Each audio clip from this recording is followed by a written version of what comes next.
So it felt logical to start with a work made in a church. And this piece I made in 2009 at Christchurch Spitalfields in East London. And it was while I was a student at the Slade. And I was also at the time taking a lot of contemporary dance classes at the place. And I was studying Martha Graham technique and thinking a lot about her use of oppositional forces on the body. And so kind of transposing that idea of that kind of sculptural oppositional pull into the church and thinking about the verticality of the church structure. So in this work, I had this chandelier lowered and I was performing under it with these deflated balloons and with this patch of glitter, which is on the floor on the right. I don't know how well you can see that, but kind of pressing my face into this glitter and thinking about Moses when he comes down. He's encountered God on the mountain and his face is so radiant that nobody can look at him. And thinking about kind of with his glitter face as this very artificial sort of cheap stand-in of that. And I suppose actually cheap stand-ins of things that are divine is a recurring theme that will come up. So I was pressing my face into the glitter and then I was performing actions with these deflated balloons, kind of lifting them up in the hope of being able to make them float. Hang on, let me just, yeah, here we go. So there was, thinking about the vertical axis of the building, and then behind there was to the side, there was a monitor that was showing an image of a hand releasing ash. So the movement on the video is down and the live movement is up. So there's this kind of tension between the live and the mediated image and what the two of them are kind of trying to do. And the performance lasted for about an hour. And then at the end of the performance, the chandelier was raised again. Then in 2011, I started to make works that were really specifically quoting iconography from paintings. So this piece, it was called Collapsing Deities, and I performed it a number of different times between 2011 and I think 2014, something like that. And the sort of basis of the performance is that I dress up as these different characters, so saints or gods and goddesses from a kind of Greco-Roman or Egyptian sort of pantheon. And I dress up as them, firstly one at a time, and then I start to pile on the costumes and make hybrids. So they're being collapsed in that sense. And there's a kind of economy to the dressing up. So everything is cheap, like cardboard or plastic, but there's also an economy in terms of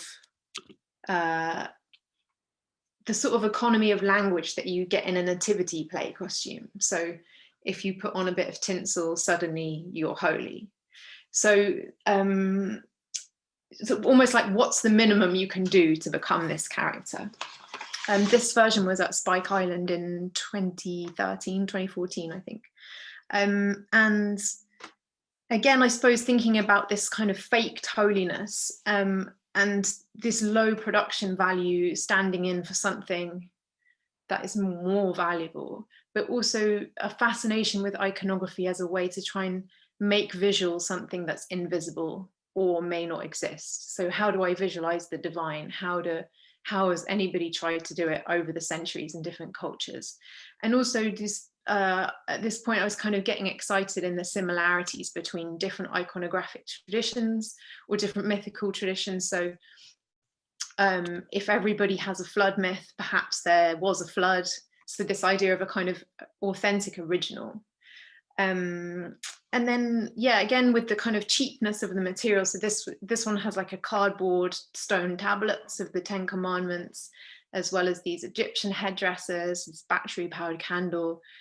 There were certain puns and kind of more like contemporary objects like Mars bars or Venus razors. So things that are named after these deities that are now kind of like trashy consumable objects.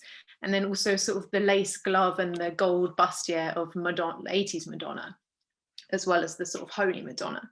This version was at Modern Art Oxford, and by this point, like, so it changed every time I made it, and by this point there was these stained glass leggings, and there was like wing trainers and all kinds of stuff that got brought into it. And I suppose I've just touched a little bit on this kind of impossibility or this failure of representing the divine, but I think also over the years I've been interested in a kind of like potential for alchemy in the materials. So if I take like a base material and I try and make it transcendent, and more recently I've been thinking about that as kind of akin to transubstantiation. So if I take the cardboard halo and then I sort of suggest something numinous is happening when clearly it isn't. So this work was called Our Lady of Peckham. It was a commission for Artlicks Weekend in 2013. And I identified this site with these olive trees that I felt, kind of was like a stand-in for a sort of biblical looking olive grove. And I dressed up as the Virgin Mary.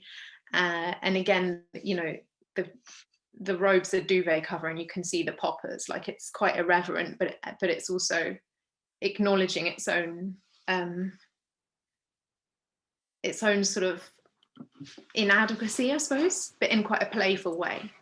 And around this time, I made a few of these works that were kind of staged apparitions or staged miracles, and was thinking really about, rather than an audience that necessarily turns up to see the work, the audience is like a passerby, and the work kind of functions a bit like a miracle because the person sees something that's unexplained to them and they become a sort of witness to something.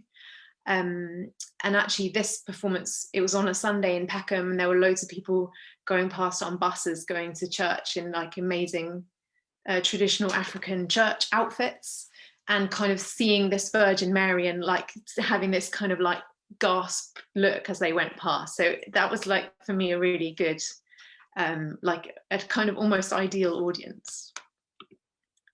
And then at this point I started to think, oh, I'm now this artist that just dresses up as the Virgin Mary all the time, because I was doing this more than I've just shown you. And so I made this piece called Too Many Marys, where I put on all of my Virgin Mary costumes, of which there were loads by this point. And they make this kind of big, like ridiculous Klaus Oldenburg sort of soft sculpture. And this, I first made it in 2014 at Tintype in London, and I've subsequently made another live version, and then this studio version I actually made last year, and this is just like little kind of a little highlights version of it. But more recently, when I've remade this work, the feeling of the physical burden of the Marian image, so if you put on this many costumes, it's actually quite heavy. So there's this feeling that it's sculptural, but there's a feeling of it being a burden. And as I'm going to touch a bit more later on this, my sort of experience of infertility and fertility treatment, and this image of the kind of like divine mother and the miraculous pregnancy has become for me like the physical burden of it became more significant, if that makes sense. So 2015, I made this exhibition at Tintype called Behind the Curtain, and it was an exhibition that was on for a month, and I was performing in the gallery, sometimes alone and sometimes with other performers, for about 6 hours a day. I think quite a lot of people here saw this show probably, which is, it's nice to see familiar faces here. So this show, it kind of took the form of an installation. You could see quite a lot of the performance just through the window like this. And so again, there's this thing of an audience that's a passerby or somebody going past on a bus, seeing something and thinking, what did I just see? And, people sort of doing double takes, which was really nice. But then you obviously could also enter the gallery. So this purple curtain that you can see is very loosely based on the instructions for making the temple curtain in the book of Exodus, and like what color it should be and how big it should be. And I thought about, you know, what if you view that scripture as a kind of instruction piece and you try and execute those instructions. And the significance of that curtain is that, as many of you will know, is that it separates the main part of the temple that most people can go into from the Holy of Holies, so this kind of more sacred domain that's almost dangerously sacred. And so when you entered the gallery, you kind of were like trespassing into that area, if you like.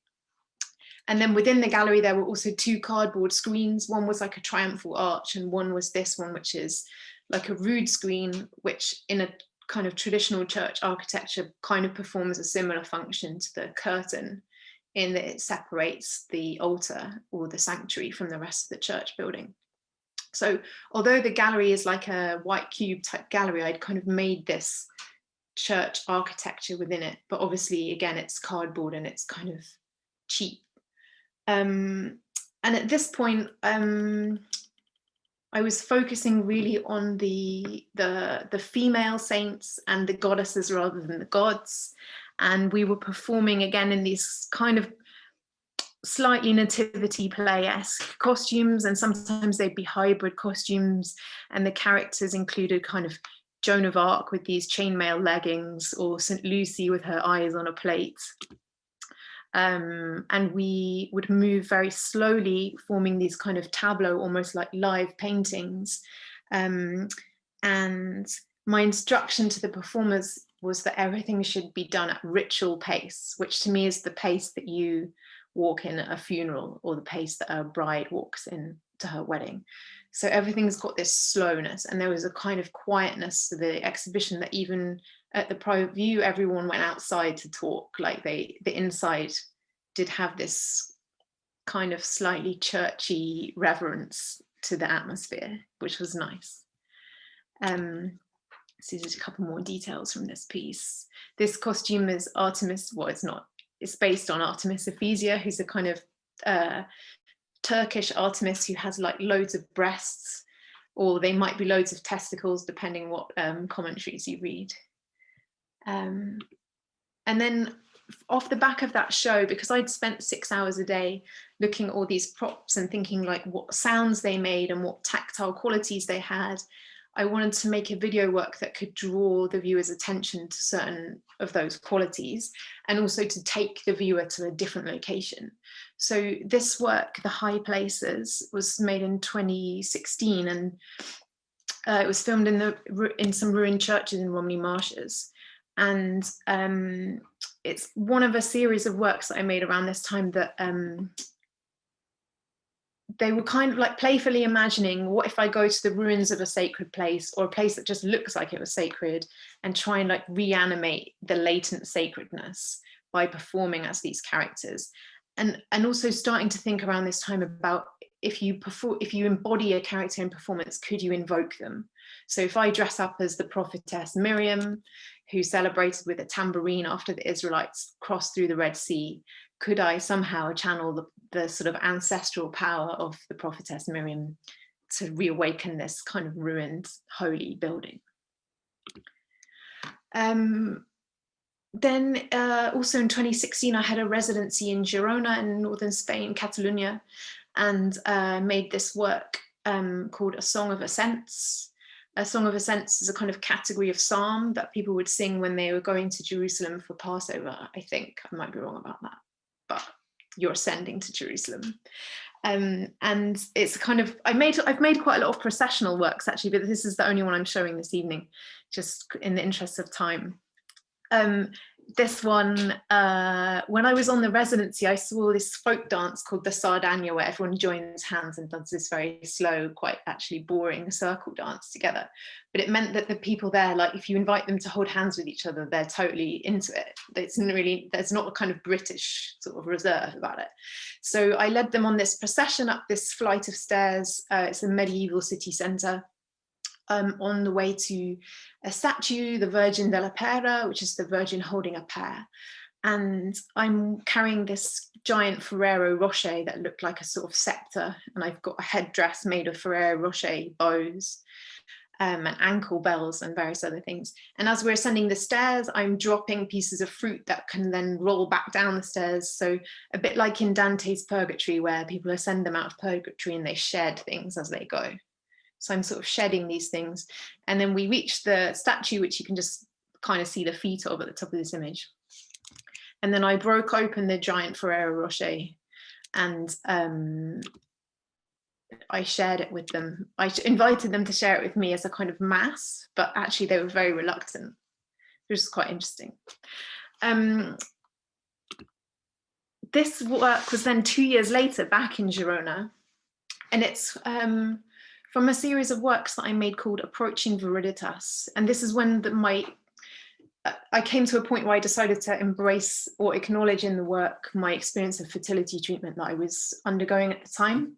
I kind of realize now, like when I look back at the image of myself with a cardboard baby or something, there's other dynamics at play in those works. They're not just about the Virgin Mary and her iconographic manifestations. So I kind of decided to embrace that in the work, and this is one of them. This costume is based on the Madonna of the Wheat, which is an Italian kind of Catholic pagan sort of hybrid. It's like a harvest goddess with these golden wheat ears or sheaves on the dress. And I also started to use some of the medical paraphernalia, like the blue gloves and the syringes and stuff in these works.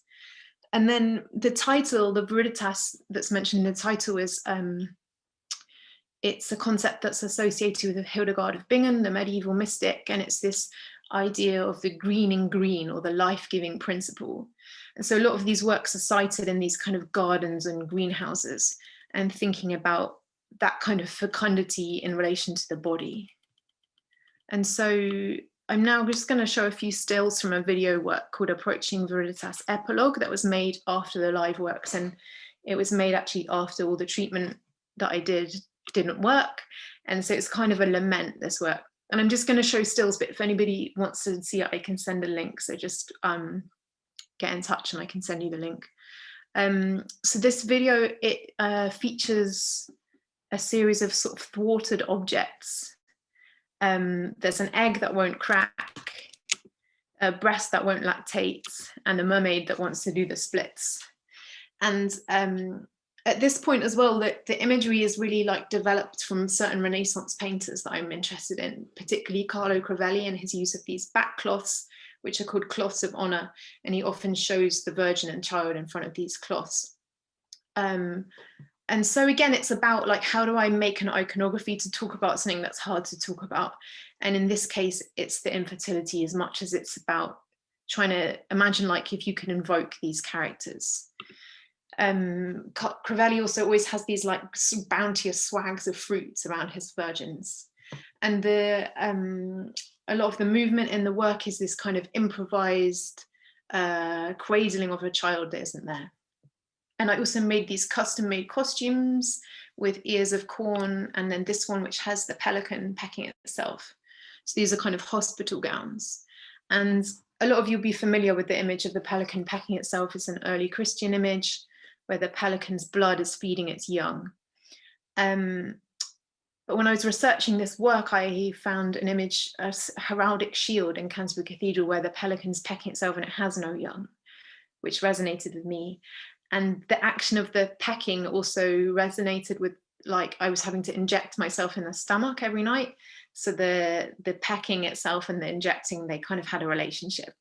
And then this, at the bottom of the image here, you can see a detail of what the back cloth is made of, which is a Christmas wrapping paper with unicorns on, and it says "Believe."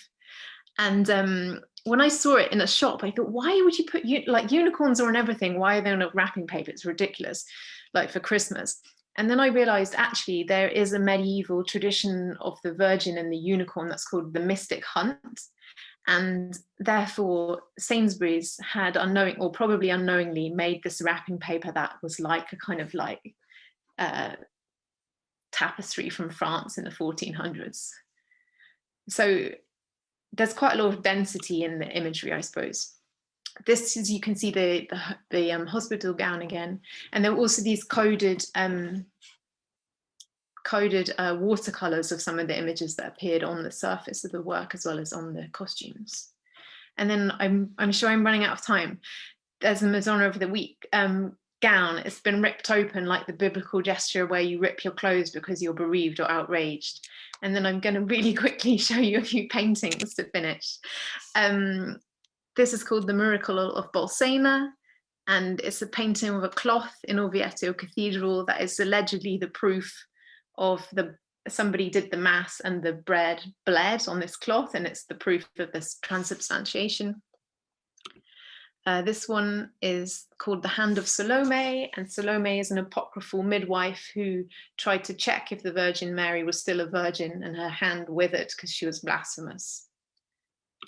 And this one is another Miracle of Bolsena. And these gloves that have like the stigmata on them, so you could kind of put on a stigmata. You sometimes see bishops in paintings wearing those.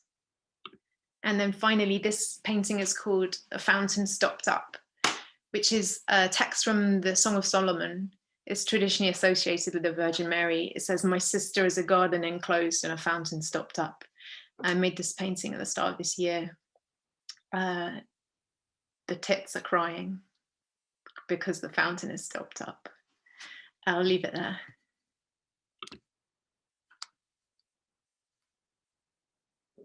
To unmute myself. Thank you very much for a wonderful journey through your work, and very rich series of images and ideas that run through it and interconnections. I'd like to invite people to put their questions to you in the chat, which I would then read out to you. At the moment, so if they do it correctly, I should be able to see what, yeah. So it says here, Rosie Lane, a really informative, brave and vulnerable insight into your work. Thank you. Thank you.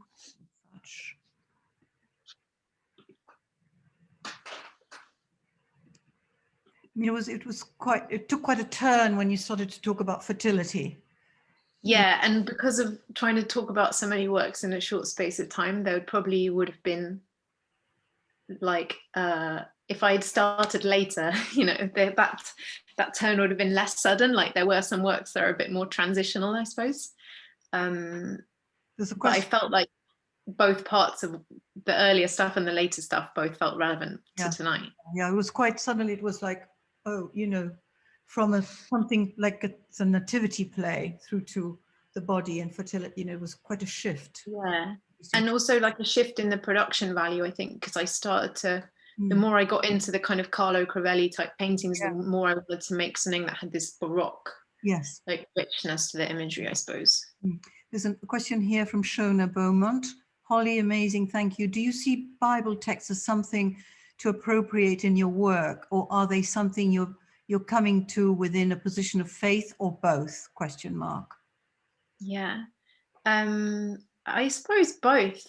I am a Christian. I go to church. I also appropriate the Bible. I get excited about it. There's so much weird imagery in there that I find really endlessly fascinating.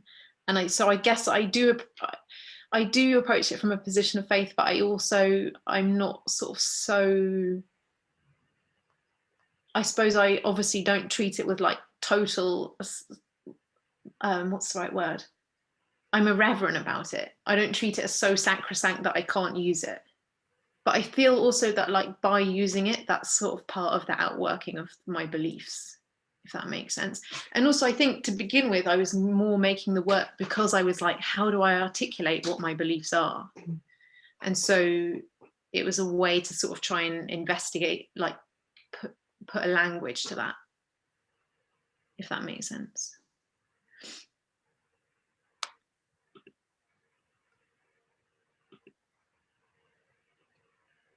And it looks as if you're kind of taking material and ideas from across the whole range of the biblical.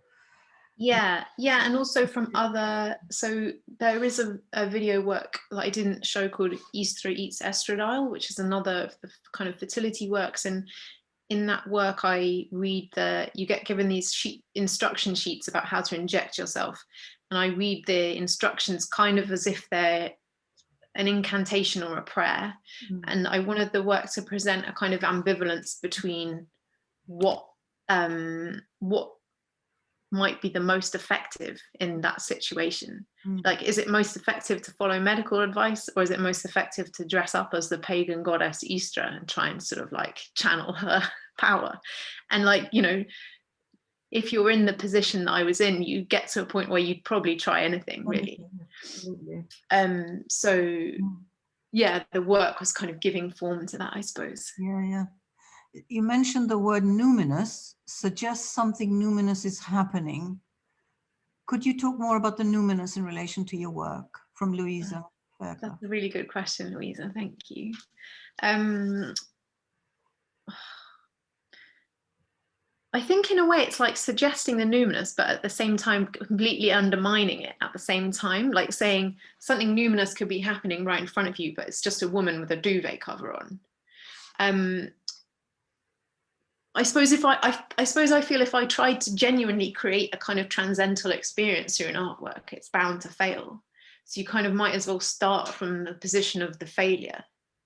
That's not to say I've never had a transcendental experience with an artwork, because I definitely have. But I feel that if I set out to try and manufacture that, it wouldn't achieve anything. And so I think it's, for me, the space is more interesting to say, to have that ambiguity and say, like, what is this thing that's happening? While at the same time having a sort of personal belief, I suppose, in the possibility of numinous and transcendental things, religion or art related. Does that make sense?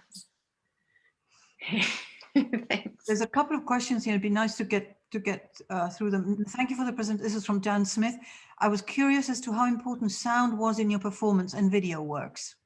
Obviously I showed you some stills. The sound has become more important as I've kind of I suppose as I've got more used to making video, I've tried to get more into making the sound. It's not an area that I feel like totally in control of or totally like confident of, but there'd be sounds like speech, or there'd be the tambourine sounds, or the sounds, there's a work, the Easter work I mentioned a second ago, there's the sound of like the sharps box with all the syringes in it. So there's sometimes the kind of loudness, and actually maybe it functions a bit like if you go to a kind of like high Anglican mass and somebody rings a bell at certain points to kind of like heighten your senses and your sensory attention. Maybe it functions sort of like that. Holly, we're sort of coming to the end, but I just want to very quickly maybe read out a couple of the questions, and if you could answer them, you know, quite quickly, maybe go back to them in the discussion. Perhaps, so Susan Francis, really rich, Holly, you notice the audience responses. Some will hold hands happily, but not partake in the mass. Others will only speak outside of the curtained room, even though your work is deeply personal on some levels. How much does the audience contextualize it for you? That's a really hard question. I think the excitement of performances, you don't know what the audience is going to do. So in that sense, that is a context. But I think I'm thinking more about the location or the building or the space more than I'm thinking about the people as the context. But then in a participatory, like processional work, the people obviously are the context. I feel like I need to think about that more. I'm sorry, it's a really bad answer. Maybe this one for later on you could address it, because you might want to think about it. Moran says, could you talk a bit more about that burden you were feeling when performing the Too Many Marys? So it kind of started as this silly idea, like I said, oh, I'm the person that always dresses up as the Virgin, why don't I put on all the costumes, just have it over and done with, kind of thing. And then it's kind of, the more costumes I've collected over the years, the heavier it is to put them all on. And when I made the work again in 2019 at Thameside Studios, they were really, really heavy. And I, at this point, had finished all this treatment that didn't work.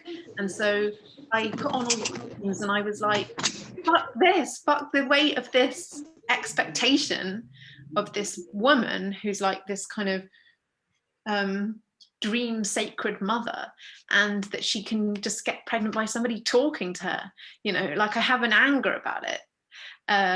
Sorry if anyone minds me swearing. So it was a burden, like the physical burden of the costumes was really analogous to that for me, I suppose, is the way to answer. I'm just going to read out, and then I'm going to hand over to Mark. Nessa, to everyone, I find it's a nice way of approaching religion. Really enjoyed it. You work a lot on the Virgin Mary. Is there any specific reason? But maybe we can just carry that forward. And I think from Sue Williams, I think your work is wonderful, confident, and poignant, Holly. Thank you. So thank you very much, Holly. I'm going to hand over to Mark now. Thank you so much. Thanks, Nina. Thank you, Holly. So everybody, our next presenter is Miran Gadot.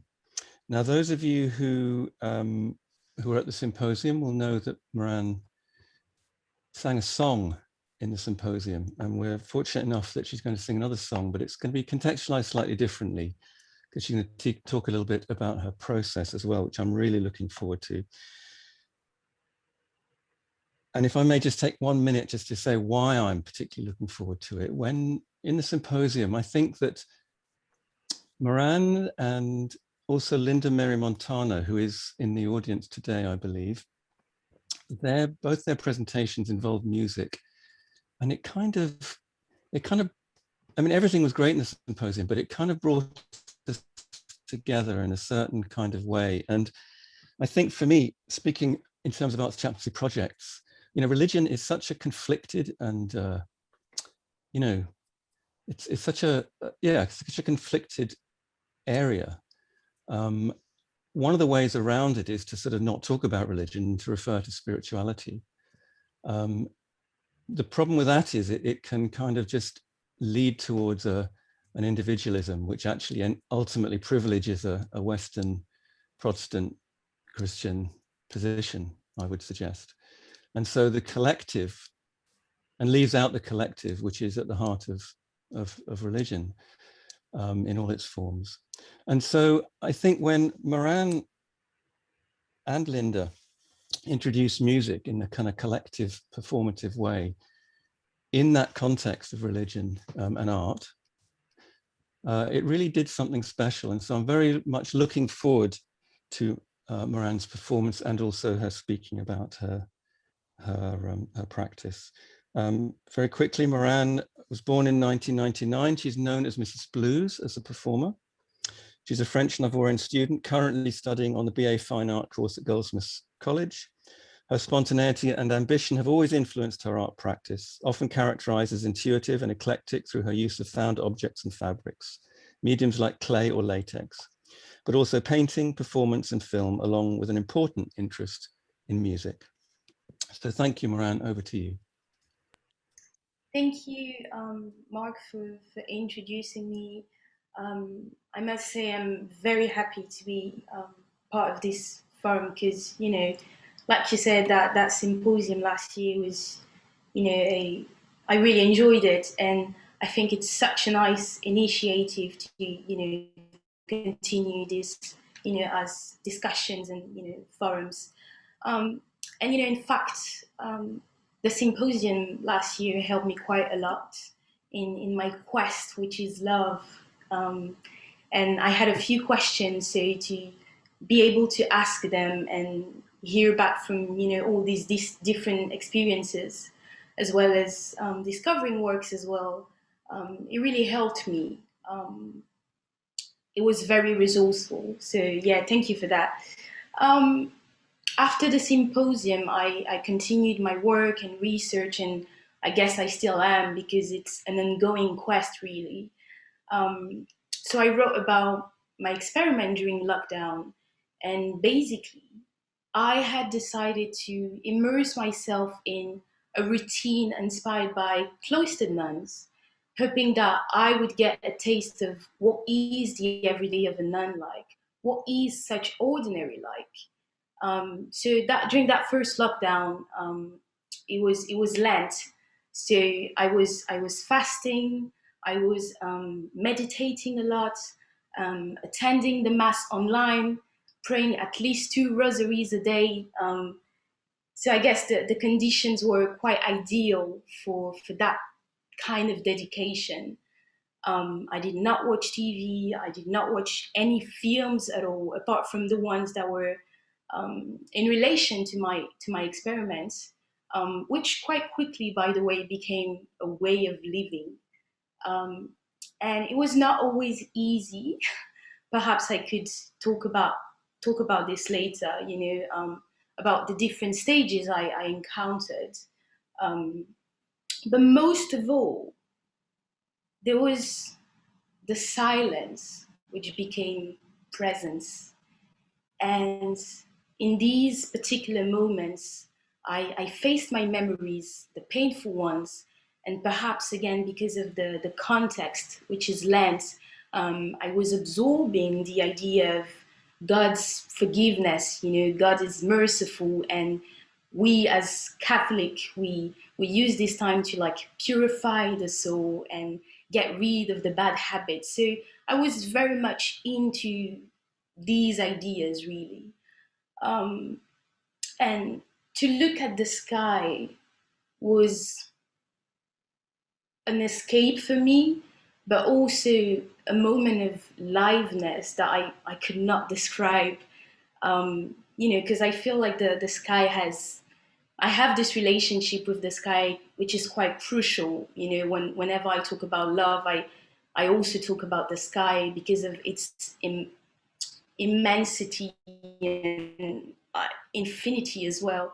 But anyway, I took my guitar and I allowed myself to follow that progressive rhythm of the clouds, the brightness of the sun, the repetitive words that I was humming. And for around 10 minutes, it just happened. After that, I still remember doing that big exhale, as if something was just off my shoulders. And actually, I wrote a few songs, during that same period, following that same process of, me looking at the sky and feeling a sort of inspiration. And today, I'm not going to perform the whole song. I'm going to do a reduced version of it. But it doesn't matter, because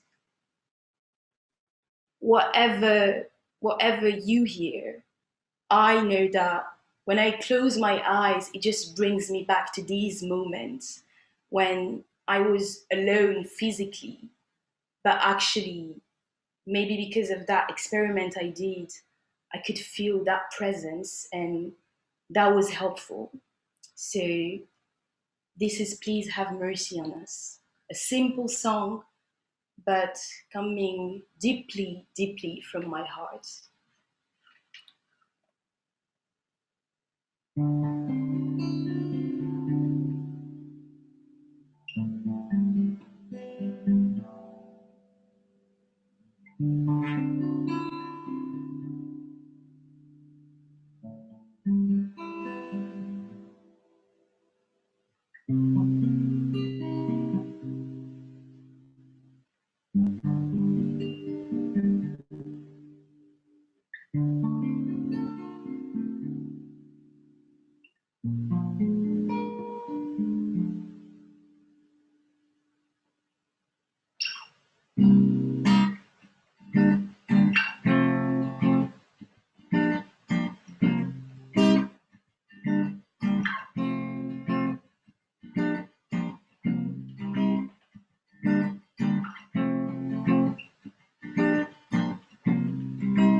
Help us, Lord. Oh, help us, Lord. Oh, help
Oh, please have mercy on us. Oh Lord, please have mercy on us.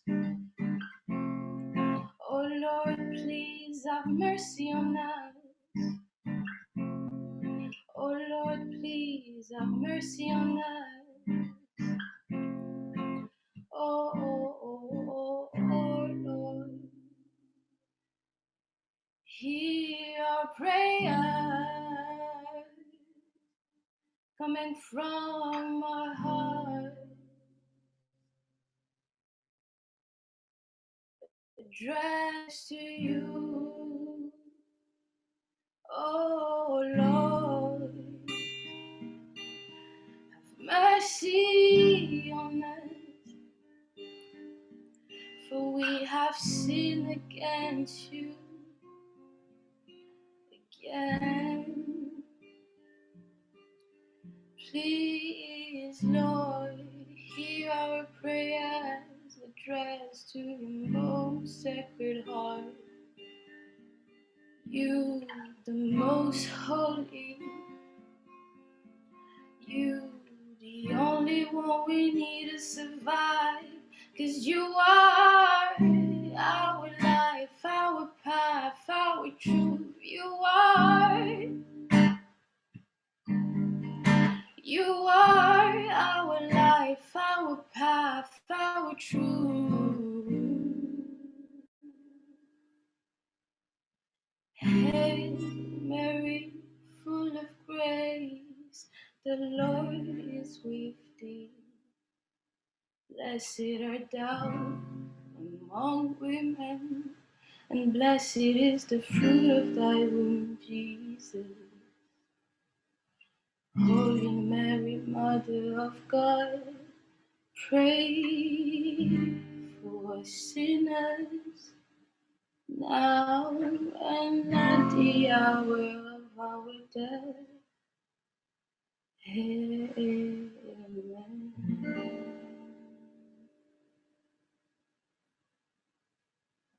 Thank you.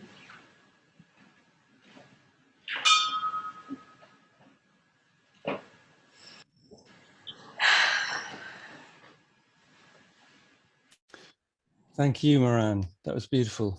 Really, I just closed my eyes and listened. So thank you so much. Are you happy to go straight into questions, or did you want to say? Yeah, lovely. Okay. So everybody, if you'd like to, I'm just going to chat function back on.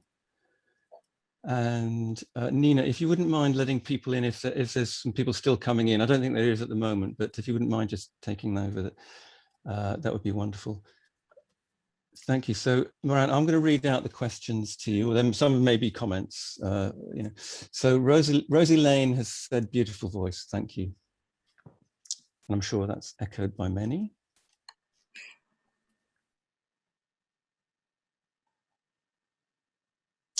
While people are thinking of their questions and maybe typing them up, could I maybe take the opportunity of asking a question? Well, it's a double question, really. Do you think that it's easier to use God language in the tradition of music, popular music, than in visual arts tradition?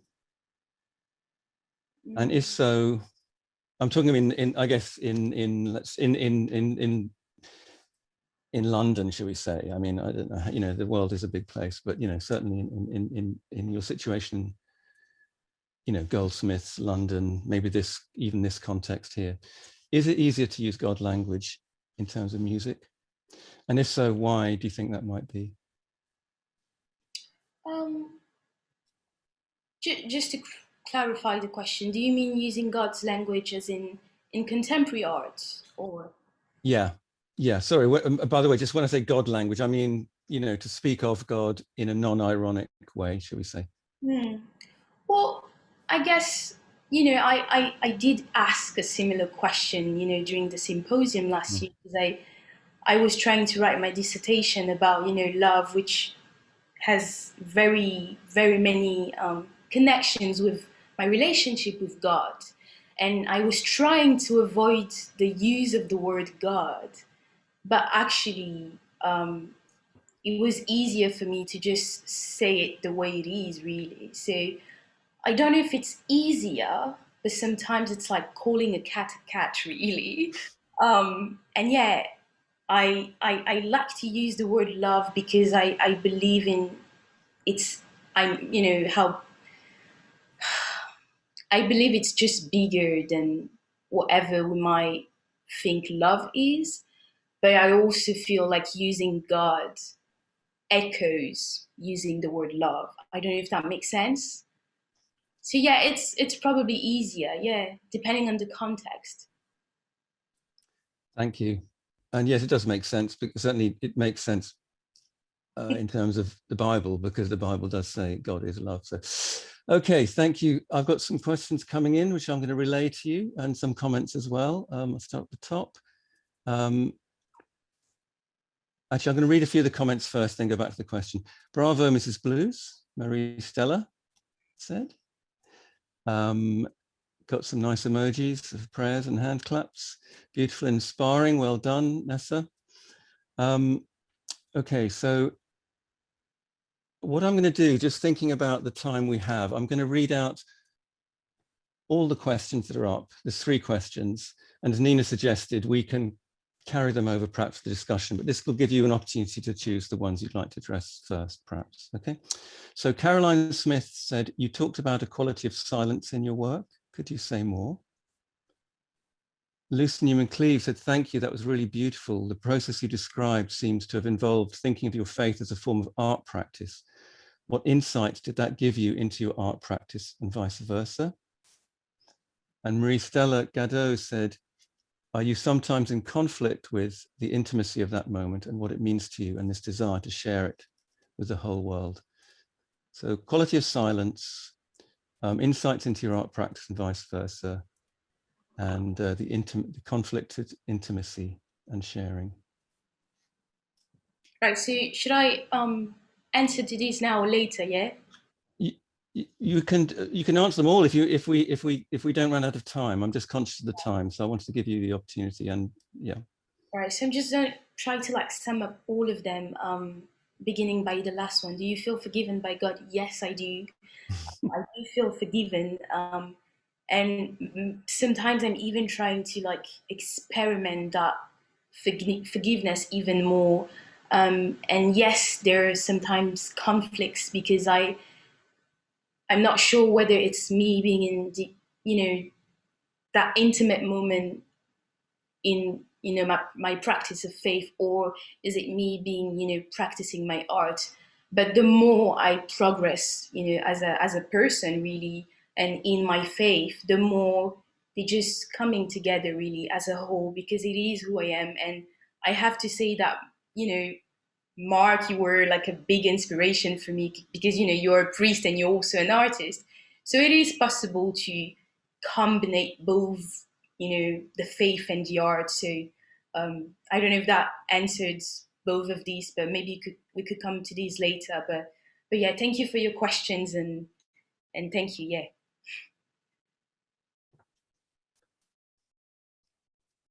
I think we have a little bit more time. Nina, is that right? I've not. I think you're on mute. Also, while we're waiting, just for the time check, Nessa's asked, would you also consider your work as a therapy, in terms of therapy for you, or I guess, and or others? Definitely, there's definitely like therapeutic aspect to my practice in general, because sometimes I attach fabrics and I cry, and sometimes I detach them and I feel like a release inside of me.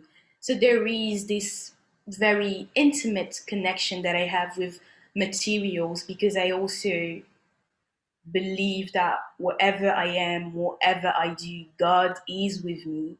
And I believe that being in lockdown and doing that experiment has very much emphasized that belief, because like I said, I was alone, but I felt accompanied, by the presence of silence. So yeah, there's definitely an aspect of like therapy to it, and I'm glad if people also feel, a sense of it.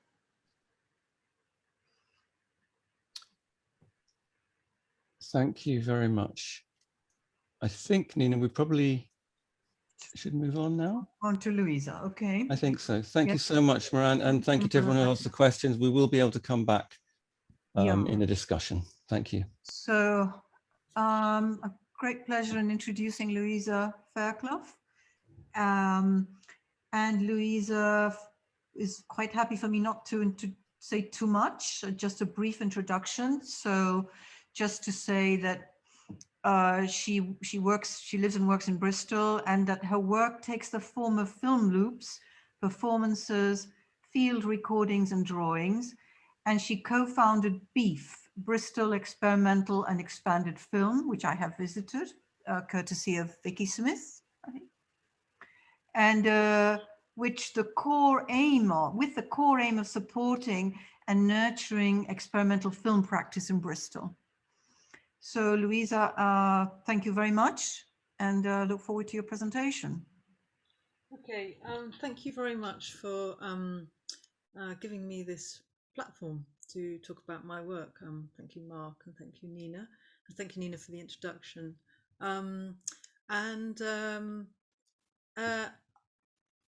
Having just and it's a very interesting space to talk about work and put work into, having just followed two very different approaches, and which sort of led me to make a kind of change in what I'm going to do.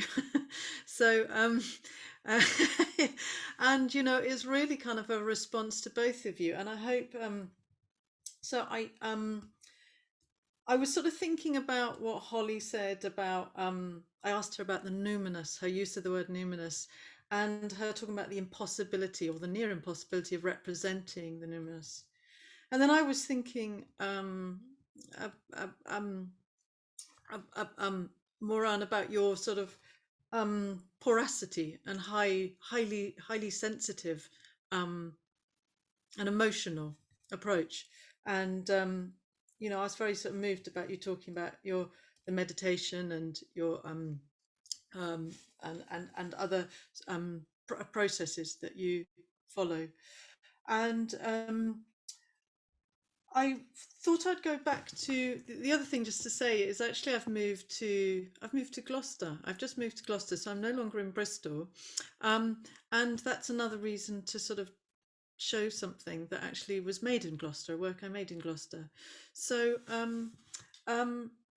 I've moved to Gloucester, which is kind of lovely. I'm near two places that I love very much. One is the River Severn, which I can walk to in minutes, and walk along the banks of the River Severn, which before had a very profound effect, or was a very important place for me, almost like a sort of place of pilgrimage. To the process of going to the riverbank time and time again to sleep on the edge of the River Severn at a point of grief in my life after an immense loss in my life. I found a place to go to was the River Severn, and the other place that's kind of dear to my heart actually is Gloucester Cathedral. I absolutely love Gloucester Cathedral. And I sort of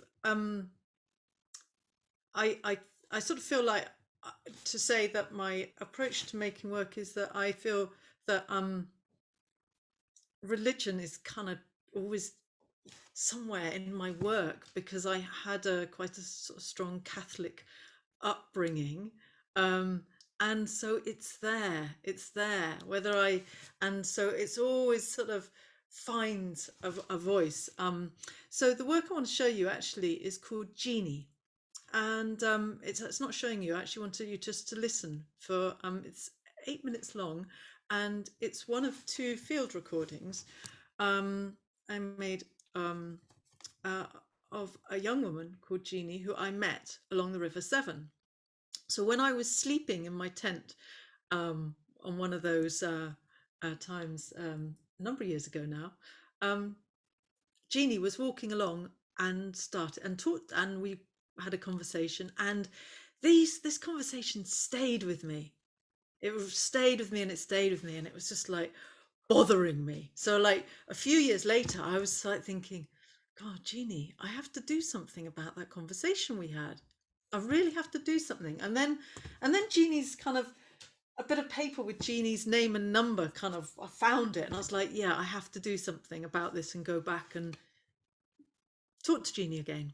So I went back to, I got in touch with Jeannie and said, look, you spoke to me about the River Severn and the significance of that place for you, and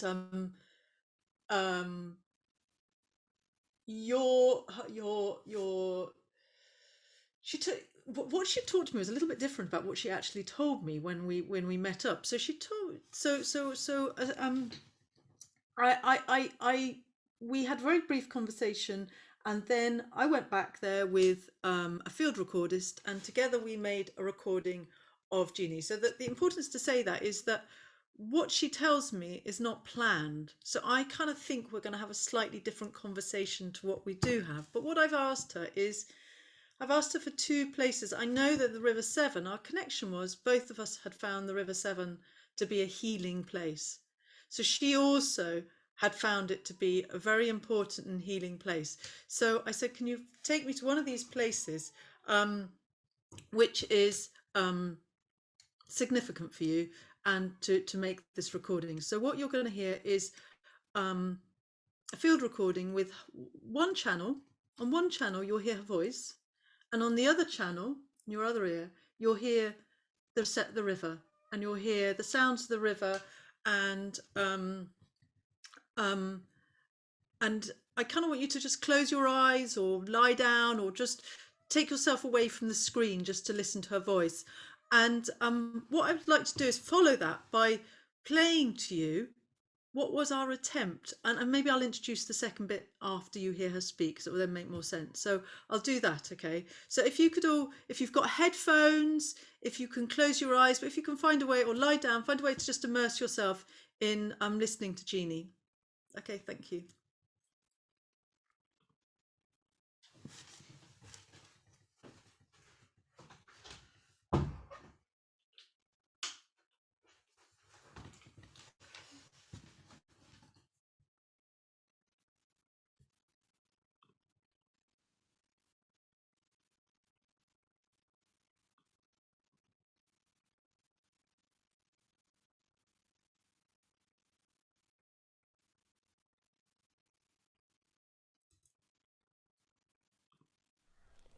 Well, it's what I do. I actually, when I write music, although you've asked me about connection to the landscape, I use the landscape more to get in the right frame of mind to write, so I don't write specifically about the landscape. It's more getting in that space where I can connect psychically and spiritually, because what's been happening since I've been ill is that I've been channeling. So rather than actually be inspired by anything in particular, I was just getting that space where I'm very, very quiet and let things come through, and I would hear music playing at me. At first I was not afraid but surprised by it. It was quite loud, and I would be out on my own in my studio in the black of night. There'd be stars I could see through the skylight, and it was all very, very calm, very quiet, but then this music would just be playing, and to be honest, it sounds really corny, but it sounded like angels singing. That's the best, and I know many people have described something similar over the years, but it was just literally a few lines of harmony, of 2-part harmony at first when it came through. And of course, the first thing I did was I would switch off everything electric that I had on. So I thought, well, is it coming out of my laptop? I turned that off. Thought, well, is it coming out of the hi-fi? No, that's not on. And made sure everything was turned off. Opened all the windows, went outside to see if anything was coming out of the other houses, and then suddenly came to the realization just there in the dark of, oh my God, it's coming from me, it's playing at me. and no one else can hear it.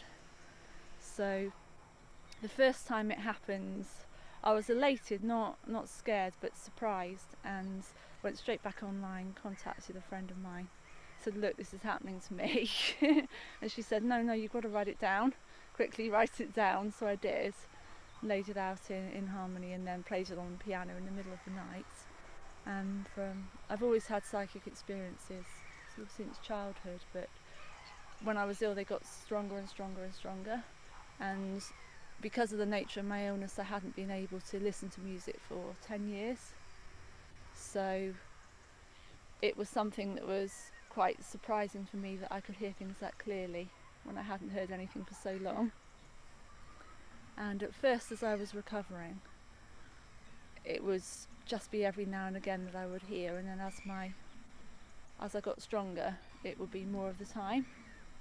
But I would walk up on this hill at first, because at first it sounds silly because I've just said, oh, this was playing at me, but even the sound of someone's voice would be too strong and too loud for me in an ordinary situation. I couldn't deal with any kind of vibration, any kind of sound. It was too much for my head. And I would walk up here because it was quiet, and I could just sit and I could see things but I couldn't hear them. And so the landscape, in a way, it supported me through that. So it wasn't so much connecting to what was here, but just sort of becoming part of it, so I could sit and be still and then recover in the quiet and also let this music come through. But having said that, there's one piece that I've written about the river which is based on an ancient legend in the Mabinogion, I believe, but I've heard different variations on it, which is a legend of an ancient British king called Locrine, and he was already betrothed to a Cornish lady, Gwendolen, and he fell in love with a German princess, Estradiol, and wanted to marry her but couldn't because he was already engaged to be married to another woman, so he kept her in a subterranean cavern. Other sources say it might be a cave, and she eventually bore him a child, Hafren, which was the old Celtic name for the River Severn, later was Latinised as Sabrina. So I read about this legend when I was ill, and I thought about my own connection with the river, because it's not just a hilltop that I went to. As I got stronger and I could cope with more sound and more noise, I would go closer to the river where there were more people, and I would sit down on the shore and it's the sound of the wind, really. As the tide comes in, the wind comes in with it, and it just sweeps everything up and back down again and away, and it's cleansing. It's not just the tide, it's the air. And it only happens at high tide in that way, so I would go down particularly at high tide and just soak up this atmosphere, really, from a spiritual point of view as well, from an elemental point of view. And anyway, back to the story of Hafren and her mother Estradiol. Eventually Gwendolen, the king's wife, found out, and she ordered that they be thrown into the river. So they were thrown into the river and drowned. And so the legend goes that Estradiol can't quite reach the shallows to get back onto land and claw her way back to safety, but Hafren does, but she's too small to get through the mud. So forever her mother's trying to reach her, and she's struggling to get back to the shore. And it was this feeling, I guess, as well, of the river taking everything, really, taking no prisoners, taking the good and the bad, being an elemental force that doesn't really differentiate, doesn't discriminate as to why somebody's there, causes pain and takes it away at the same time. And being close to it can ease it as well. And it was just that feeling I was trying to put across in this particular piece, of the trauma of these two people innocent people being thrown into the water, and the feeling of the wind and the tide coming in, and the whirlpools that I've seen out to occur in the different cross currents you have currents coming underneath, lower down, and then ones coming over the top, and different bodies of water meeting. And just that feeling eventually of, so the story goes, of as ghosts, the pair of them doomed to repeat this cycle of trying to reach the shore over and over in the ages since, which I then at the end of the piece try to echo. So it comes back in a more, the theme comes back in a more muted form. But that was really why I used to come to this spot on the landscape, because I could see a wide stretch of river. I could see across the entire valley. I could see a bigger world than I was able to operate in and able to travel about in. The problems that I had were head and ear related, and they weren't just to do with sensitivity of sound, but they were to do with sensitivity of air pressure, and I couldn't travel more than a couple of miles down the road without being really ill. So to come up here and to be able to see right the way up to Herefordshire, right the way over the forest, was healing for me, because it felt that I could be part of a world that I wasn't part of, that I was completely shut off from, because the village is quite isolated. Come back here.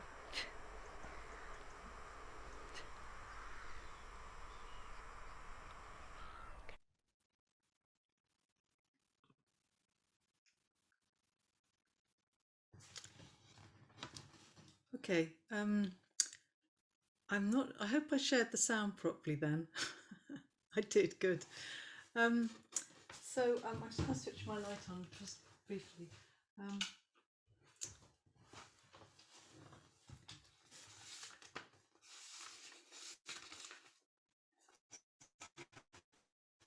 Sort of interested, just to follow this now, with having made this is one of two recordings. There's a second monologue that Jeannie gave to us on the river, and I sort of thought about playing this because I'm interested in, going back to that word numinous, but the sort of I think a description that I think this word numinous was coined by Rudolf Otto, and he would describe the interest in the sort of spasms and convulsions leading to the strangest excitements, to intoxicated frenzy, transport, and to ecstasy. So I'm interested in that sort of the encounters with angels or demons could actually be traumatic, and I'm interested in that space between kind of what is a spiritual experience, and then she's talking about this spiritual experience, and she's also talking about illness, and I'm interested in the sort of whether the sort of using that word again, porosity, but whether you become more porous to these experiences through illness, or and so I'm going to now, so just to briefly move on, I'm going to now play you what I next did with this field recording. So with Jeannie said to me, I would really like to, you're working with Adrian Partington, aren't you, the director of music at Gloucester Cathedral? She said, God, I would love to make manifest that music I heard. So she describes the angels as this description of this angelic sound she heard, and she said, no, I notated it after I heard this. Is there a way we could find let's see if we can find a way to perform this. So I worked with Gloucester Cathedral Choir, and I think what's interesting is, as Holly said, is the actual impossibility of representing whatever it was she heard, whether you want to define it as a auditory hallucination or a spiritual manifestation, the impossibility of actually getting there. But I think we touched as someone said at the time, I think we touched the hems of what she experienced. So I'm next going to play you, just 2 minutes long, a short loop of what the performance of what the choir performing, what the closest we get to what she heard.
Okay, that's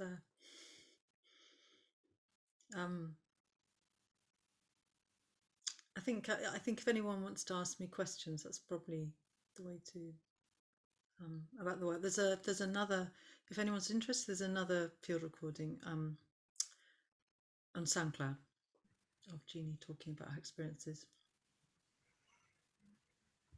Well, people will in a minute, but yeah, it was interesting that you decided to change what you were going to do in response to what was happening around you, and that you felt that Jeannie had something to kind of play in that context. I mean, could you say something about that? Is that correct? Yeah, I guess the thing is, the piece that I was going to present to you was very useful for me to show, to get feedback about, because I've just made this piece of work, this sound piece, but I also couldn't think why I was showing it in a religion and art space. And I just thought, well, I've just followed two kind of presentations that have absolutely answered the brief.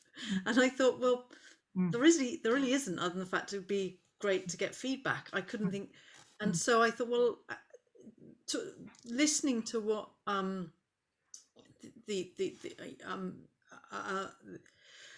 and Moran are talking about, this piece seems to possibly belong in the same space. This feels it fits within this space and could ignite a conversation that has connections. Having said that, I haven't listened to that for a long time. So I kind of almost heard things differently now. So I'd sort of forgotten about the details of the mythology that Jeannie's talking about. So I was thinking about it very much from the point of Jeannie's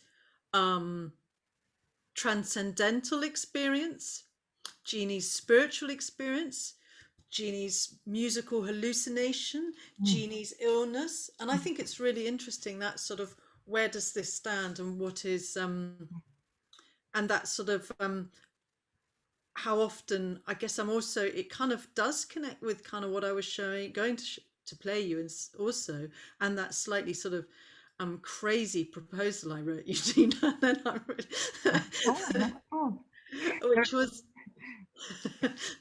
which was really kind of something I am very interested in, but is quite a huge subject. And it's that sort of point when that space of people, and maybe there's a point actually to talk about. There's a question here around that topic of translation, around what Jeannie hears in her head that nobody else does, only Jeannie knows about, and how you translate that. And there's a question here from Holly Slingsby saying, thank you, Lisa. How did the choir respond to the invitation to perform this notation?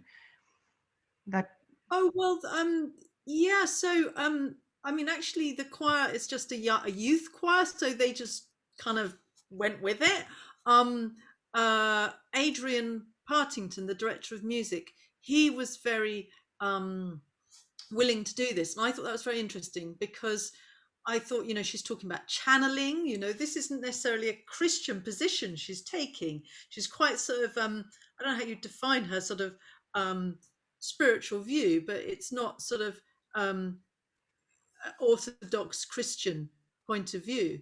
And so I wasn't sure that the cathedral would be interested, but they were like, would be interested in doing this. And so that was interesting to me, that they were, and I played and found it very interesting that her, and what I will say is, having, Jeannie's very, very earnest about her experience, very earnest. And also there is a sense of the traumatic in what she experienced. This isn't just a sort of calm, benign, beautiful experience. She's kind of quite traumatized by the fact that she's experiencing this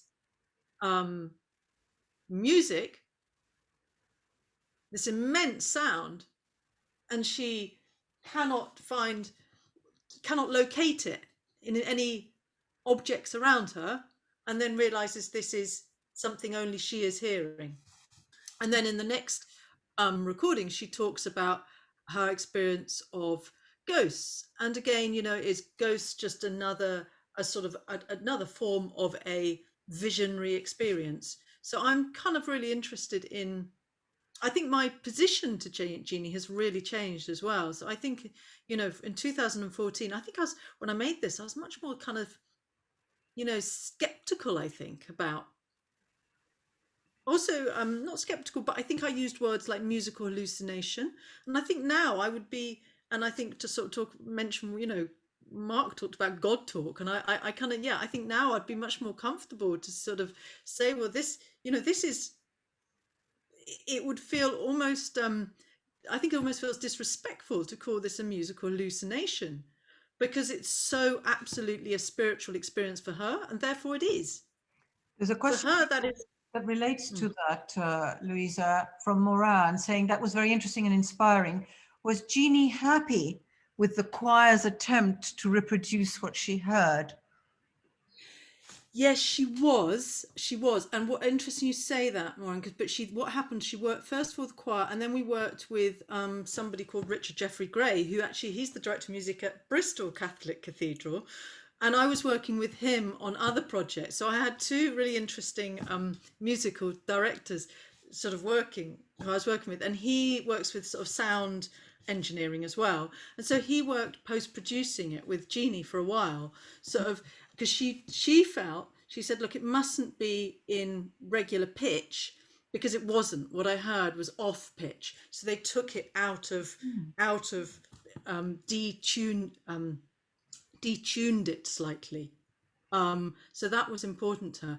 I mean, having now got much more into working with digitally, making digital music myself, I've kind of I've been thinking about that and thinking, I'd like to go back to Jeannie now and say, do you think that is that near enough? Can we go back and work with it more? Because I think she wasn't like, well, I think it's as good as we can get. But the thing is, because she was it's describing something slightly more abstracted. And she said, well, it sounded like all the voices were one. Well, I don't think we've attained that. That sounds like a choir, where she was describing something which was both multiple voices and one voice. There's a comment here by Wayne Summers. I'm intrigued by the fact that the harmonies were so conventional. Perhaps this is in accord with John Darke's angels conversing in French. Yeah, I mean, I think what's interesting is thinking about Oliver Sacks' book, Musical Hallucinations.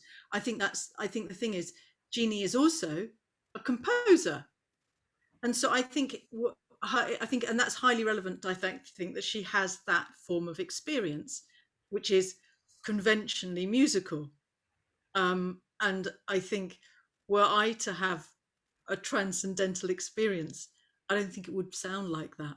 So I think I think it's highly, I don't think this is, because I agree, it's kind of like, it's, oh, that's what we think angels should sound like. But I think it's more to do with who we are and her experience defining what she hears. And I think what's also kind of going back to the illness point of view for a position is interesting is that she had so she was a composer, and she lost her hearing in one ear and her sense of balance, and then found it very hard to listen to music. She found it unbearable. Sound became unbearable. So she's a young woman. She's like in her early 30s, and has this awful traumatic experience, and then has this musical hallucination, spiritual musical experience when at this point. And so I think that's really interesting, is kind of how the brain causes this, but why. And again, to go to something which was in my proposal to Nina, which there wasn't time to put this together, but something I'm interested in is and I kind of want to describe something my own sister, actually, Hetta. So a lot of my work has been around my sister Hetta's sketchbooks, and there's been kind of quite a thread of mania and depression in my family, and Hetta found an amazing visual language in her sketchbooks to describe these experiences. And I've been working with collaboratively, sometimes on my own, working with her sketchbooks, making a body of work around that. And when Hetta's first mania was kind of when she was 18, 19. And I remember her lighting matches and lighting little bits of paper and feeling she had the power of Jesus, that she was she felt like she was having a messianic experience. She felt like she was the chosen one. She felt super powerful. And I think what's interesting, this isn't unusual in terms of people's experience of mania.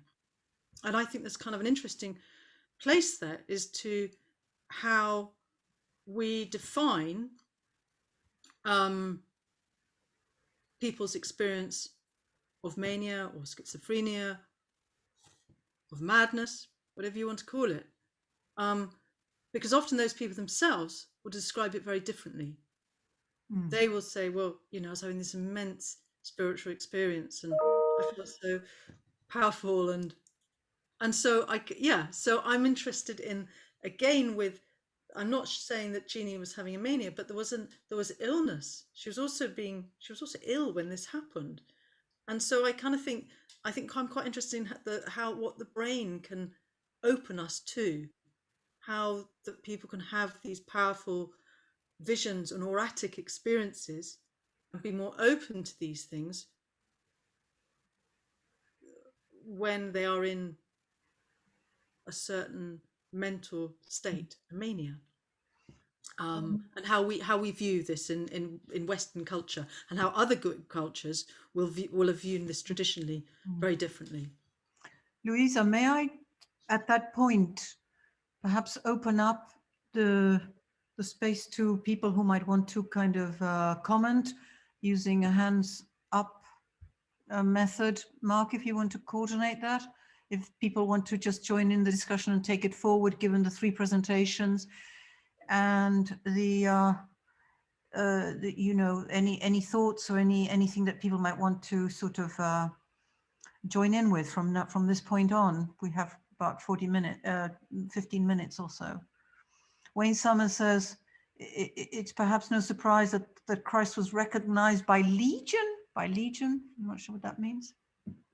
I don't understand that. No, I don't either.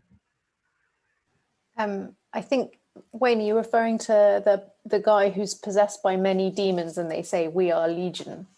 Is that the... Yeah.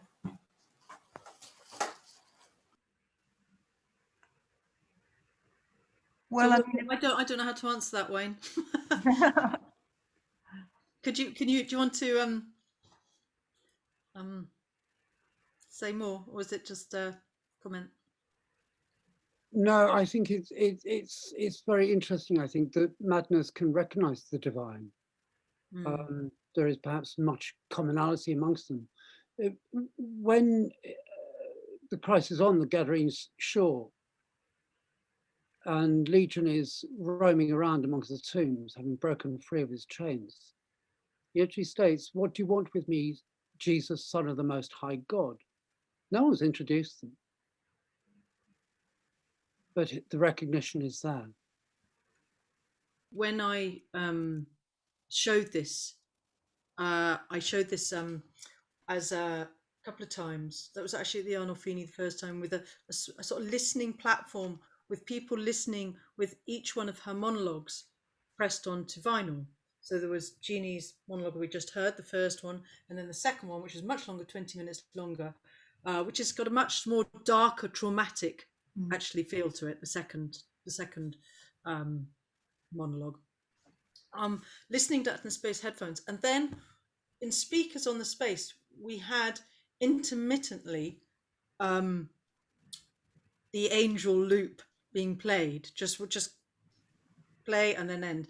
And so it would have people listening to headphones and then thinking, is this on the vinyl? Where is this coming from?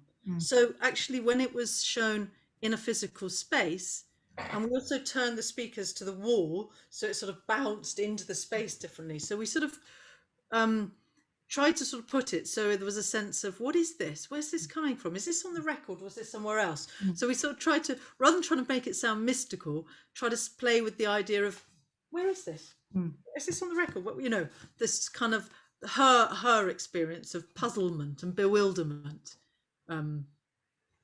Yeah. So I'm conscious. Oh, sorry, Mark. No, sorry, Maura. I was just going to say we had thought we would sort of moderate this through the raised hands. And I'm just conscious that there may be people who want to come back and pick up some of the points that were raised in Holly or Miran's presentations, or indeed would like to raise other questions or points from in terms of their own practice.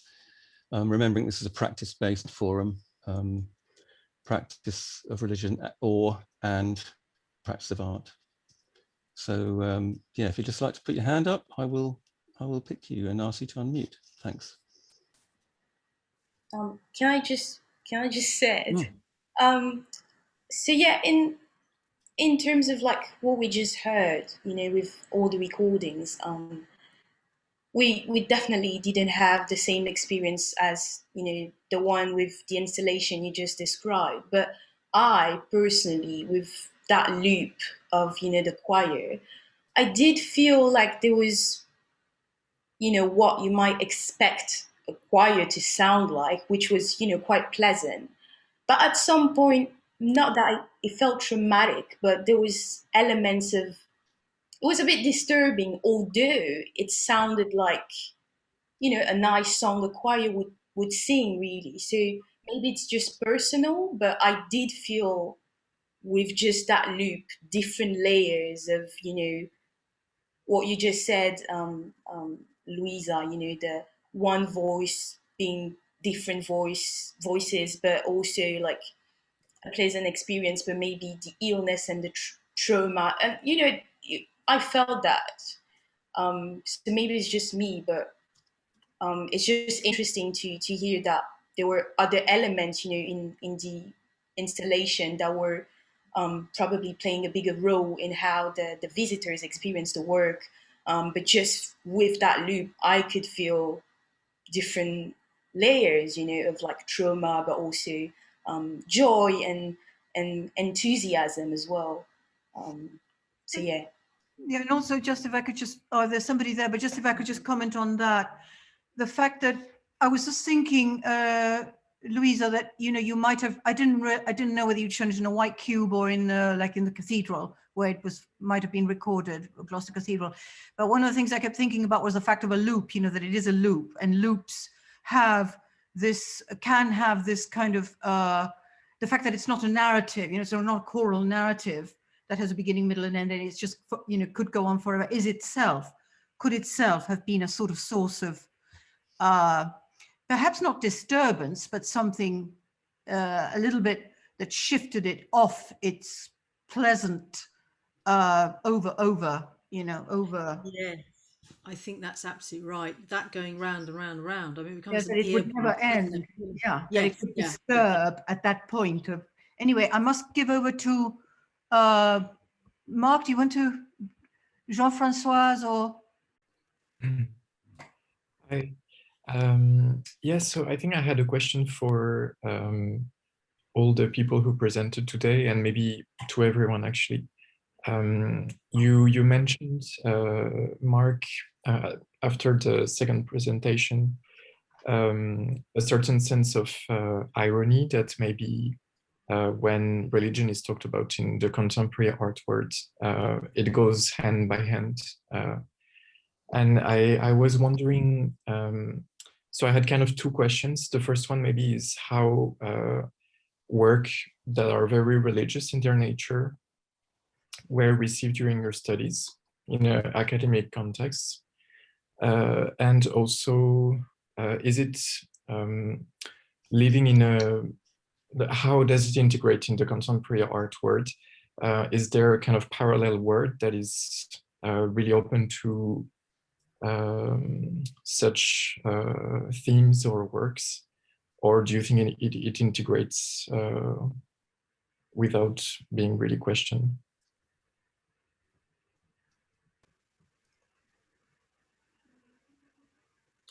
Holly, do you want to answer that first? Yeah. Sorry, Jean.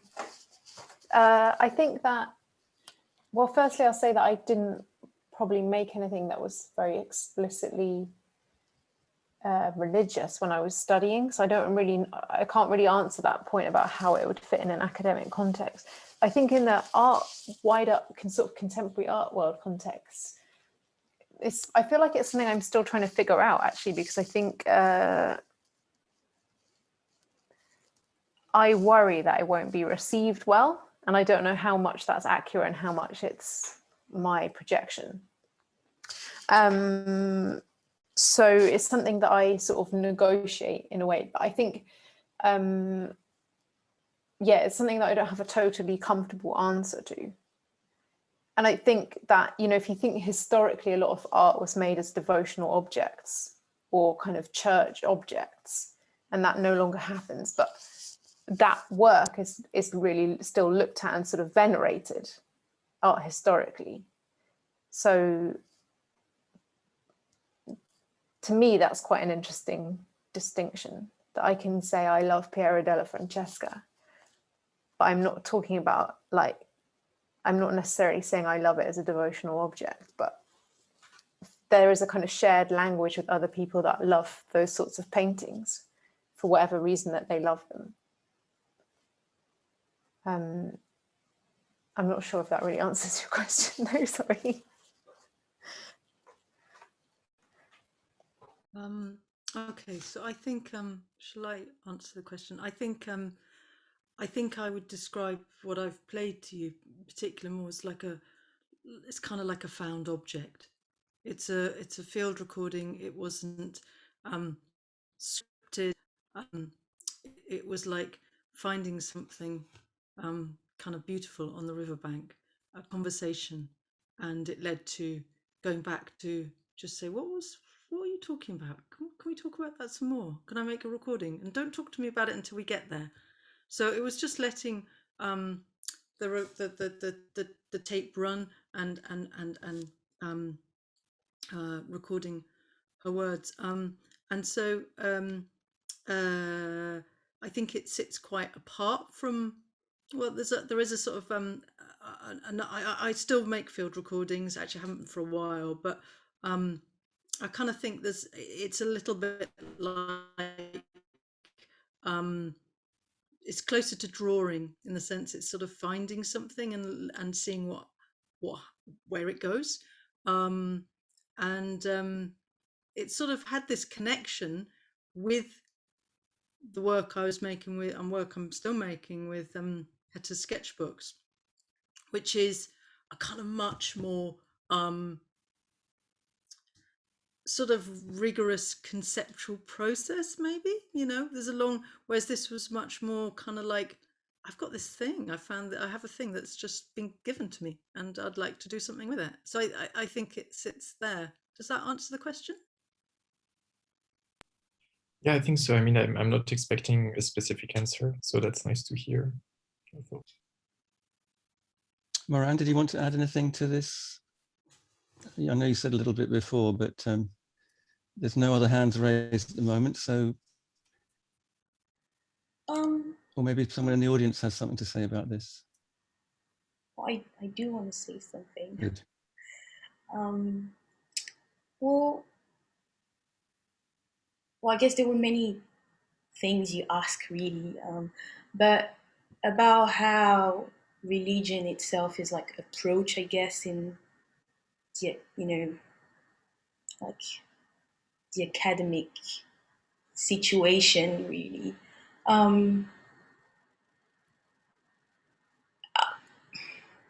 I guess it's a bit tough, really. Like, I personally, like myself, I found it really hard to express religion through my art practice in a very free way.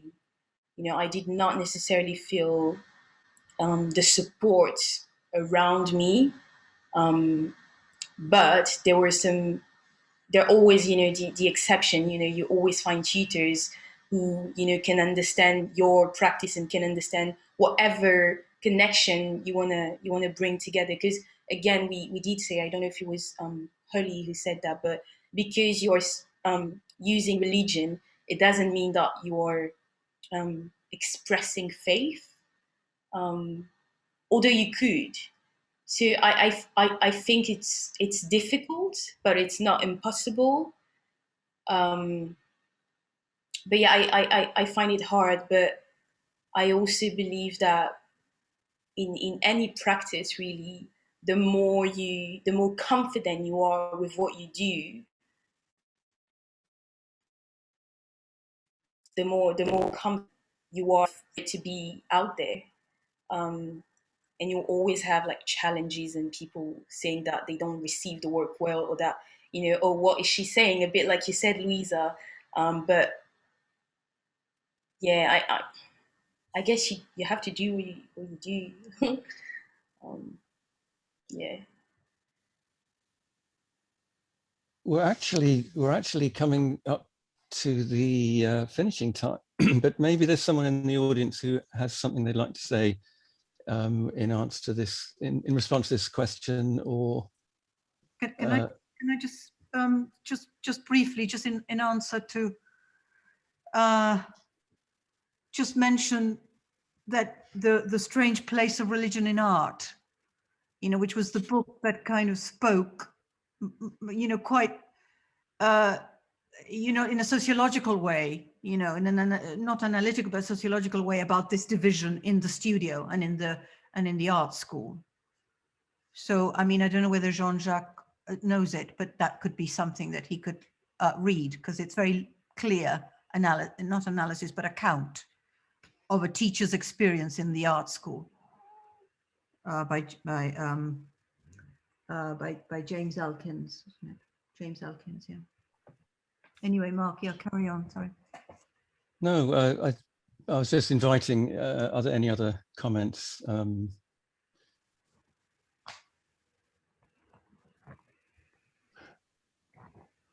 mean, actually, if we are going to be suggesting books, we'd be interested in,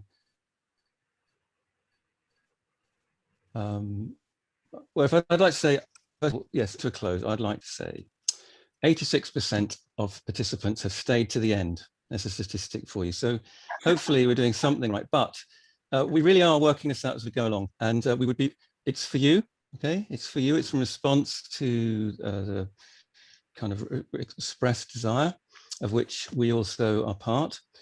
And we would be very interested in your feedback. So if you have any comments or thoughts you'd like to share with us about structure or anything else, please do feel free to get in touch with myself or Nina. You've got our email addresses on the invite, I think. Oh, and if not, they're on. I'm just going to read a very nice complimentary comment, just to say thank you all. Every word was totally brilliant. Hugs you all. From Tuna to everyone.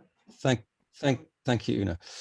Yes, well, there you go. Yes, if you all want to send us something like that, we'd be very happy. But if you have something, you know, else, maybe some, pardon? There's a couple of hands up. Maybe we can take them just before the end very quickly. Good, yes, okay. Well, okay. So the person, I'm sorry I don't know your name. I did call on you before. You've got two little dancing emojis there. Oh yeah, that's me. I'm so sorry. I didn't even realize that. No problem. Beautiful talk, by the way. Thank you very much. That was great. I wanted to ask, do you guys know of any or names of contemporary artists that use religion in their art, sort of, and exemplify it? I'll say somebody that you'd look and say overtly religious paintings, either for it or against it, but it is, say, an essential theme within their work. I mean, I think as time has gone on, it's less and less part of contemporary culture to have that in there. And maybe if you guys do know a few artists that we could recommend some that we could look at research and stuff like that in the chat, that would be amazing. I've just put something in the chat, actually. Okay, thank you. That's the first thing that comes up into my mind, but there's lots of other literature. And there was also Kali McCulloch. Do you want to say something just at the end now? It was just in response to how art and religion can be brought together within the academy. So I studied at Duncan and Jordanstone College of Art and Design in Dundee, where I did my master's in art, society and publics. And I specifically took on the publics as the church as a case study. And I think, I don't know if it works in all disciplines, but certainly within that department, it was absolutely accepted that you could study that, you know, recognizing the role of church. I mean, in contemporary church or even evangelical church, could be a case study for that. So yeah, that was just in response to that question of how it could be received within the academy. But it worked within that. It certainly worked within that that course. So that was just to share that. Thank you. Well, we have come to the end actually, and we really need to close now, but hoping that many of you will join us in the next session, which will be in a month's time. And please look at the website. It's on the, when is it, Mark? Is it the 14th of April?